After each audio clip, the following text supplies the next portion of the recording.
Leadership and tyranny is a predominant theme in not only literature, but in and around different aspects of the world as well. There's two sides to leadership, the good and the bad. I can mention names such as Gandhi, Martin Luther King, or Nelson Mandela, and immediately your mind would think of how extraordinarily influential they were as leaders. Yet I could also mention names such as Adolf Hitler or Joseph Stalin, and arguably one can make the exact same observation of their influence on the world. So what is the difference? Martin Luther King, as many of you know, played a crucial role in the American Civil Rights Movement as a leader and activist for change for a better and more racially inclusive tomorrow. He is praised for his nonviolent work during this movement, as well as his courage and perseverance to demand what was right. His strong leadership gave others the confidence to rise with him and eventually helped shift the views on racial equality in America. To flip the switch completely, Adolf Hitler played a huge role in the many indescribably cruel events of the Second World War, which is why calling him a great leader is such a controversial discussion. Hitler is arguably one of the most hated men in history, yet he was still capable of encapsulating an enormous amount of followers, despite their better judgment of right versus wrong. Though Martin Luther King and Hitler proved to easily be so completely different, they do share one thing in common: the loyalty of their followers. You see, a genuinely good leader is capable of encapsulating their audience in such a way that this said leader's vision for change becomes their followers as well. In the same sense, a bad but equally as influential leader is capable of making the same impact but uses tactics such as violence and manipulation to get their end result rather than methods such as logic and reason. A tyrant is the word used to describe such leaders as this. They are leaders who abuse their power in extremely unreasonable ways just because they can. In William Shakespeare's play, Macbeth, tyranny plays a huge role in demonstrating that sometimes when things are above the law, no matter how cruel, it is seen as justice.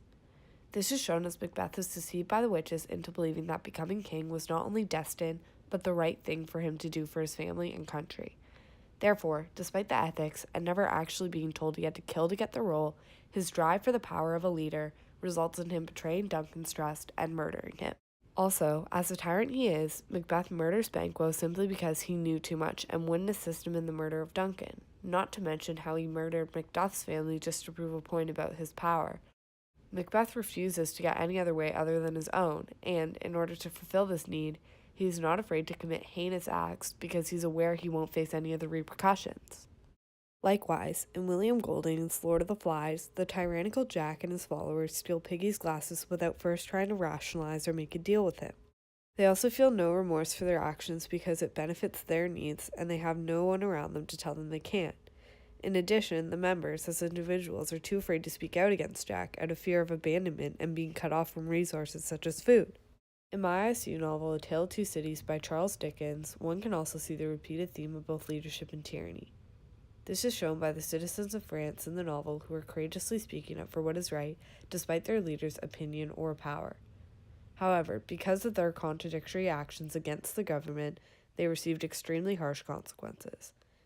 The novel is based during the time of the French Revolution, so as it follows these said people being tried in court, all the accused are seemingly guilty. Yet, really, the only thing they are guilty of is threatening the stability of the new republic, by portraying attributes of a potential leader capable of making a change. Because of this, the high status of the jurors would bid to find any reason to name them guilty in order to avoid the repercussions from their superiors if they did otherwise. This same situation also pertains to Arthur Miller's The Crucible. The tyrant, Judge Danforth, knew he had sentenced hundreds of innocent people to be hanged but couldn't admit he was wrong out of fear of gaining a bad reputation.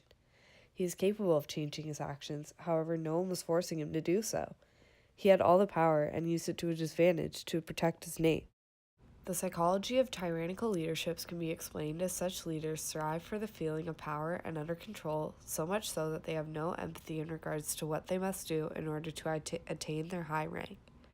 People of good conscience who fall under the spell of a tyrant's leadership often feel unfulfilled or unsatisfied with their current lifestyle or government. They will then seek out a strong leader who makes incredible yet not feasible promises to impress their audience. However, by the time the tyrannical leader is put in charge of any body of people, it is often too late to change their mistake. The sociological structure of a tyrannical government in comparison to a society structure with good leadership differ completely.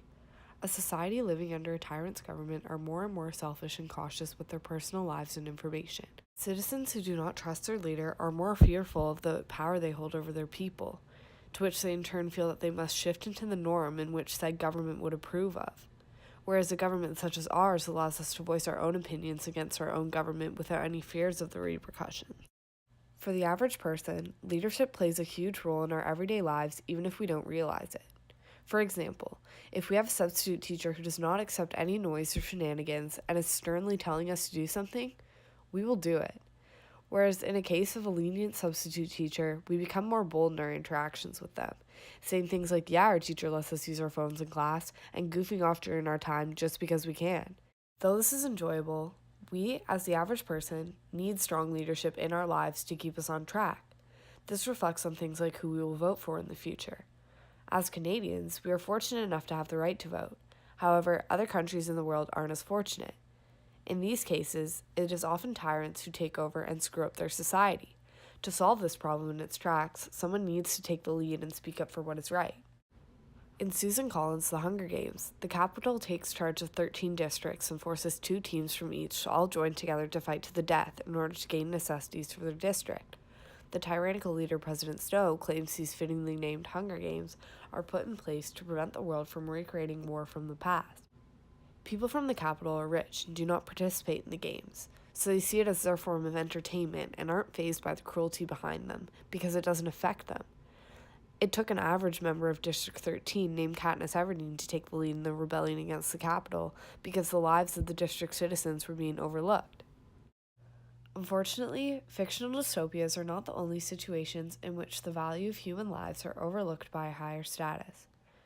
China is home to a totalitarian government that has no tolerance for citizens who have opinions opposed to theirs. Therefore, in 2012, when China ruled for a sudden change in Hong Kong's autonomous education system, a 14-year-old boy named Joshua Wong felt he had no other choice besides breaking the silence against his totalitarian government. To begin with the first level of this situation, in total disregard to Hong Kong's democratic voting system, the Beijing government appointed many of their leaders for them.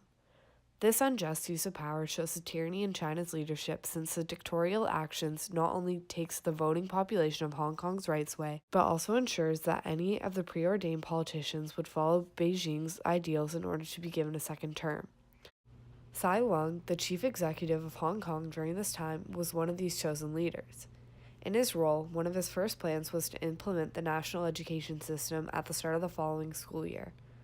This system was a priority for the Chinese government to introduce to Hong Kong because they were beginning to see the younger generation think and behave in ways that they deemed to be unpatriotic.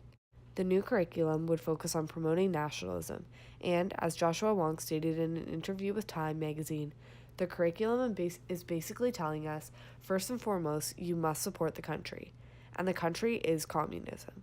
It's legitimately stating you'll get good grades if your answers match the government's views. To protest this brainwashing curriculum, Joshua Wong became a leader for his fellow students and created an alliance group named Scholarism.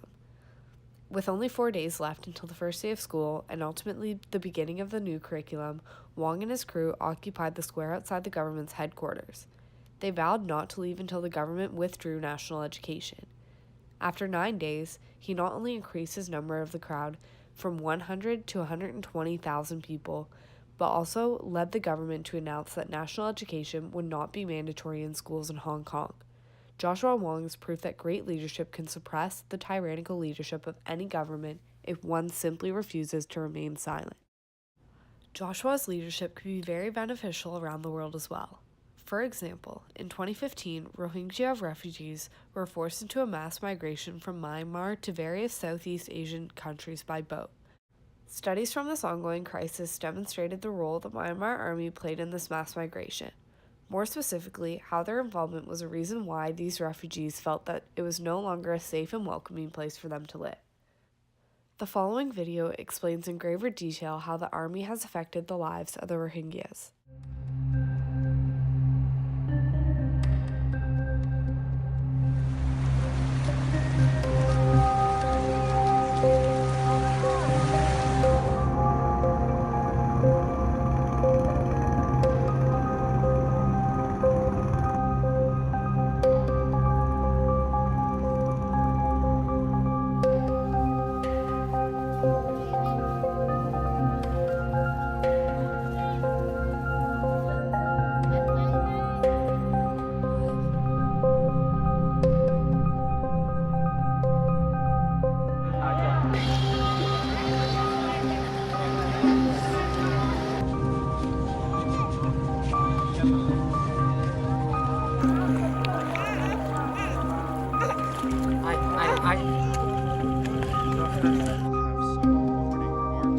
call on the Myanmar authorities to suspend military action, end the violence, uphold the rule of law, and recognize the right of return of all those who had to leave the country.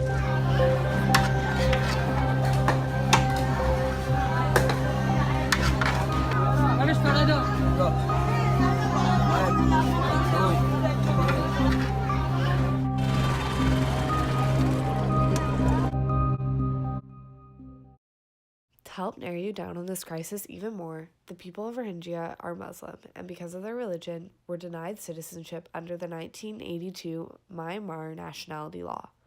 On account of this declaration, the Rohingyas were never welcomed and seen as legal immigrants in their predominantly Buddhist country. Due to the tyrannical government's power over their population, they ordered the Myanmar military to do anything they could to drive the Rohingyas away, including things not mentioned in the video such as rape, torture, and murder. To date, the military's horrendous actions against the so-called illegal immigrants have not received any disapproval from Myanmar's welcome citizens or government. However, the United Nations has called for a tribunal over the crisis. The chair of the UN fact-finding missions in Rohingya simply stated, "Peace will not be achieved while the Myanmar army remains above the law." Much like Adolf Hitler, Jack Meridew, the judges from both The Tale of Two Cities and The Crucible, or President Snow from The Hunger Games and C. Lung from Hong Kong, remaining above the law was a simple task considering their power. However, in returning to my first quotation by Thomas Jefferson about how all tyranny needs to gain a foothold is people of good conscience to remain silent, to rebel against these tyrants, all that was needed was one person to simply refuse to do just that. The leadership taken by those brave enough to oppose proved that no matter how powerful an army of tyrants may be, the lives of every human being matters, and that's what's ultimately more important. So, to quote Jefferson once again, when people fear the government, there is tyranny. But when the government fears the people, there is liberty.